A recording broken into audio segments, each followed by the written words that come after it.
If there is one driver that kept us entertained throughout the whole summer break, that has to be Mick Schumacher. Although he scored his first career points in 2022, it became evident that his place in Haas, an endangered one, and he's likely on his way out. But what many fans haven't noticed is that Schumacher's performance isn't that far away from Magnussen, and in fact, the car is the one that is failing to produce some results. Nevertheless, Steiner has given us an update as to what will happen with Schumacher's future, and the words he had to say are truly encouraging for Mick after all that we've heard in the media about the German's possible replacement. Without further ado, let's dive deep into the latest updates on the Steiner-Mick drama. Don't go anywhere.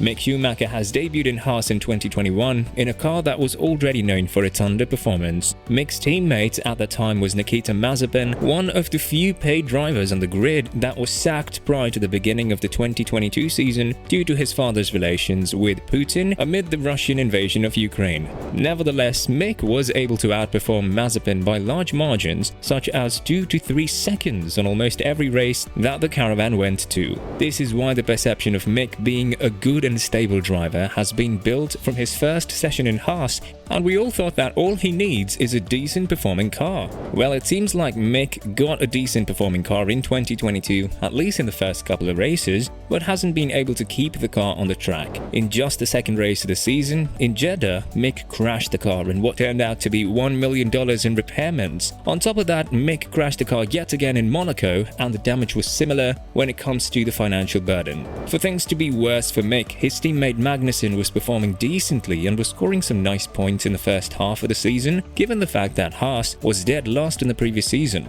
Steiner first spoke about Mick's lack of consistency after the Monaco GP, saying that he may get tired of his shenanigans and the costs that he is putting on the team's back. But after Canada, Mick scored his first points in Silverstone and in Austria. Why did we mention Canada here? Because Mick was running for his first career points in Canada but wasn't able to finish the race due to reliability issues. This is when Steiner first spoke about Mick gaining some confidence, saying that it seems like he doesn't feel the pressure of scoring the first career points anymore. Nevertheless, after Mick scored his first career points by finishing P8 in Silverstone, battling Verstappen for P7 until the last corner, and P6 in Austria, he is back on the old tracks. It's a mixture of his performance and the lack of performance of the car that Mick isn't able to score points ever since Austria, but it is what it is, and rumors about his departure have become louder and louder.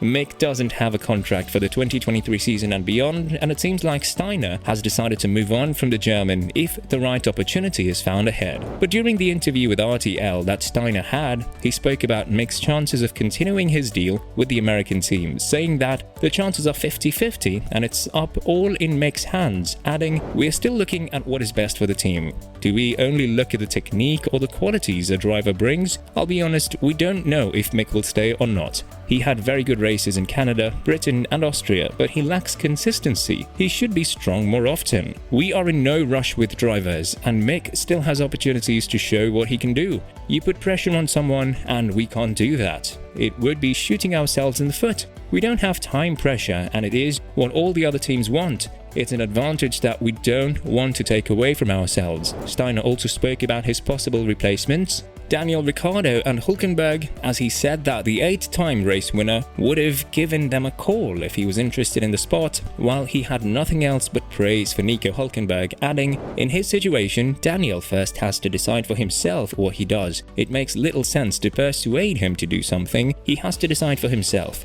If he feels like it, he will certainly call. Otherwise, he will probably say, 'I'll do a sabbatical' or something else." A man like Nico brings experience. What can a driver do to make the team better and bring us to the top? How much risk do you want to take? With a young driver, you usually take more risks because you don't know how far he can go. You can't calculate that mathematically. There have been some strong connections with Antonio Giovinazzi too, which is why the team has given him 2 free practice sessions, one that has already been in Monza and one in Austin later this year. but according to Steiner, this is by request of Ferrari, as they want to put some mileage behind the Italian's name, and it has nothing to do with Haas's increased interest in Giovinazzi. When it comes to Mick, it seems like his relations with Ferrari aren't really in the best of conditions. The German driver is likely to get sacked of Ferrari's academy at the end of the season, and if this is the case, it's very unlikely that we'll see Mick in Haas or in any other team on the grid. Alpine conducted a test for the candidates that they feel are the best fit for the vacant seat, but Mick wasn't invited to this test, although he was heavily related to the French team at the beginning of the silly season. If this is the case, we are likely to not see Mick from 2023 and beyond if he isn't to continue his deal with Haas. We know that the American team is affiliated with Ferrari, meaning that it's likely that the Maranello team will put one of their academy drivers, like Robert Schwartzman, in the team. Haas isn't going to sign Hülkenberg or Giovinazzi in the upcoming period.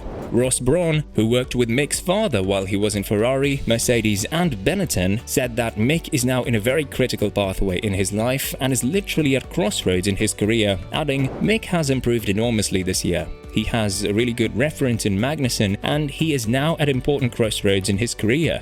In any case, he deserves to take the next step in his career, and by that, he will be measured." One couldn't help but feel that Mick does indeed have a lot of pressure on his shoulders when it comes to performing, since he is the son of one of the greatest drivers in F1 history, and people automatically expect you to perform nearly the same on your father's level. This is far away from achievable, and although Mick has shown that he has a talent for the sport, Haas and other teams need to see results in order for him to stay in the sport. According to Brawn, Mick is not the same driver as his father, and he does need some time to accommodate to the environment that he is in. That is why he feels Mick needs some time to accommodate to the new concept of Haas, and the fact that the car itself isn't really a top-performing one, it goes without saying that Mick does deserve to keep his seat in Haas. He's different from his father, who was always immediately on the limit. Mick needs a little longer, but in the end, he also won the titles in the junior classes. He is very talented, has 100% inherited his father's work ethic,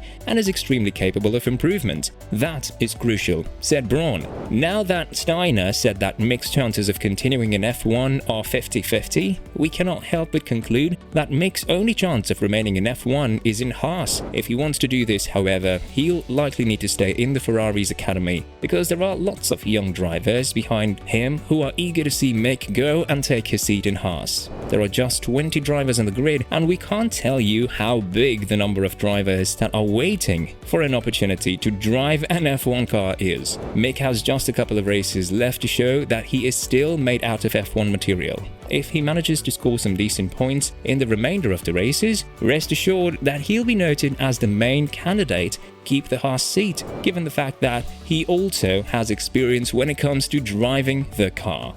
What do you think is next for the German driver? Do you think he still has what it takes in order to race in F1? Let us know in the comments below.